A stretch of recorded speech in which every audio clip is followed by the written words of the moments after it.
Good morning সবাইকে, চলে এলাম আবার নতুন একটা ভিডিওর সাথে। সবাই কেমন আছো? আশা করি সবাই ভালো আছো। অনেক দিন পর আমরা সবাই মিলে আবার চললাম ঘুরতে। হঠাৎ করেই প্ল্যান হলো আমরা সবাই মিলে রথের মেলা যাব, তাই আর কেউ না করলো না। চটাপট সবাই মিলে রেডি হয়ে গেলাম। আর ওই যে দুজন ব্যক্তি, ওদের ঘোরা কমপ্লিট। এখন আমি আর সঙ্গীতা মিলে যাচ্ছি। যেহেতু আমাদের অনেক কিছু বাজার করার ছিল, সেই কারণে আমরা দুজন আগেই বেরিয়ে পড়েছি। এরপরে আসবে অঙ্কিতা আরও অনেকে। তো চলো তোমরা ভিডিওটি শেষ পর্যন্ত দেখতে থাকো। আর ভিডিওটি ভালো লাগলে লাইক, কমেন্ট এবং শেয়ার করতে কিন্তু একদমই ভুলবে না। তো চলো। তো প্রথমে আমরা টোটো করে চলে এলাম চাপাডালির মোড়ে, এবং সেখানে বাড়ির সাথে বড় মায়ের দর্শন করে প্রথমে চলে গেলাম হরিতলা বাজারে কিছু কেনাকাটার জন্য। তো বাড়ির সাথে বড় মার ভিডিও তো তোমরা আগেই দেখেছো। আর আজকের ওয়েদারটা দেখো, অনেকই রোদ বেরিয়েছিল। আমার ঘড়িটা না অনেক দিন ধরেই খারাপ হয়ে গেছে। যেহেতু এখন ইন্টার্নশিপ চলছে, ঘড়ি তো খারাপ হলে আর চলবে না। তো তাই একটা আমি ঘড়ির দোকানে গিয়ে আমার ঘড়িটা সারিয়ে নিলাম। তারপর ওখানে দাঁড়াতে দাঁড়াতে চোখ পড়লো এই ছোট্ট ছোট্ট কিউট রথের দিকে। দেখো কতই না কিউট লাগছে। ছোট্ট ছোট্ট বাচ্চারা সবাই দেখছি রাস্তাতে কত ছোট ছোট রথ সাজিয়ে নিয়ে ঘুরে বেড়াচ্ছে।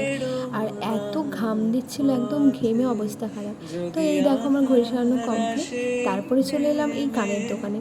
এখানে দেখো কত কম কম দামে কত সুন্দর সুন্দর কানের পাওয়া যায়, তাই না? সঙ্গীতার তো এটাই পছন্দ হলো, তাই ও দেখছিল যে ওকে কেমন লাগছে। তারপর এটাই আমরা ঠিক করলাম, এটা নেওয়া হয়ে গেল। এরপর ওখান থেকে বেরিয়ে আমরা সামনের দিকে এগিয়ে চললাম আরও কিছু কেনাকাটার জন্য। তো এই ছোট ছোট কিছু কেনার ছিল, তো এগুলো কেনা হয়ে গেছে।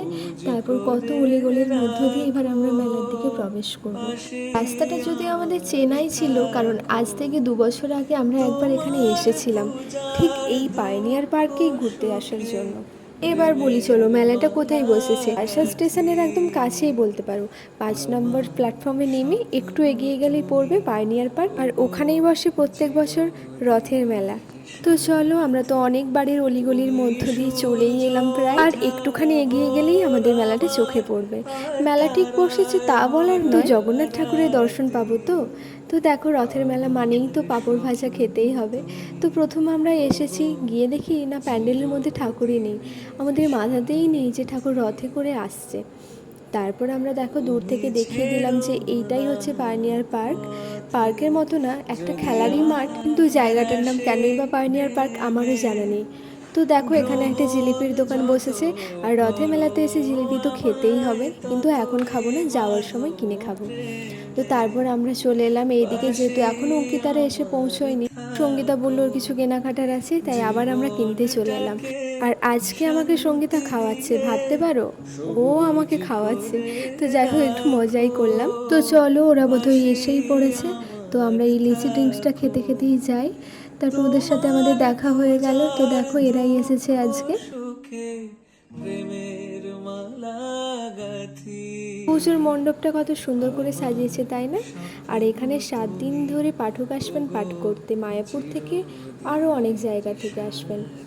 তো চলো, দূর থেকে একবার তোমাদের দেখিয়ে দিই। তো আমরা বুঝতেই পারছিলাম না যে আদৌ রথ হবে তো, আদৌ রথ আসবে তো। তো এখন নিজেদের মধ্যে ডিসকাশন চলছিল যে দাঁড়াবো কি দাঁড়াবো না। তারপর ওখানে একজন ঠাম্মার কাছ থেকে শুনে নিলাম যে রথ খুব সামনেই আছে। তাই একটু ভেতরে এলাম। ভেতরে তো খুব হাওয়া দিচ্ছিল, অনেকগুলো ফ্যান চলছিল, তাই ভেতরটা অনেক ঠান্ডা ছিল। তো ভেতরে এসে আমরা অনেক ছবি তুললাম আর একটু ভিডিও করে নিলাম, আর ভেতরটা তোমাদের সাথে শেয়ারও করে দিলাম। ভেতরটাও না অনেক সুন্দর করে সাজিয়েছে। আর ওই কনে দেখো, ওইখানেই বসবে আমাদের জগন্নাথ ঠাকুর। তো তারপর বাইরে এসে শুনি রথ আমাদের অনেক কাছেই চলে এসেছে। আর দেখো কত মানুষের ভিড়, কতই ভক্ত এসেছে রথযাত্রা দেখার জন্য। বাড়িতে থাকলে হয়তো বাড়ির মানুষজনদের সাথেও এই আনন্দটা উপভোগ করতে পারতাম, যেহেতু বাড়িতে নেই তাই বান্ধবীদের সাথেই আনন্দ উপভোগ করতে চলে এলাম। আর এটা একটা আমার কাছে খুব নিত্য নতুন লেগেছে। তো এটা দেখতে দেখতে ওয়েট করছি আবার কখন রথ আসবে। তো তোমরাও নাচটা উপভোগ করতে থাকো।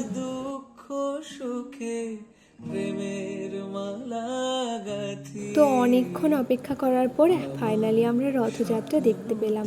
রথ প্রায় খুবই কাছে। তাই আমরাও আর দাঁড়িয়ে না থেকে ছুটে চলে গেলাম রথের দড়ি টানার জন্য। সত্যি বলতে খুবই আনন্দ উপভোগ করেছি, খুব থেকে খুবই। যখন ওখানে প্রভুরা আমাদেরকে প্রসাদ দিচ্ছিল, তখন তো আরও খুব ভালো লেগেছিল। তো যাই হোক, তোমরা দেখো,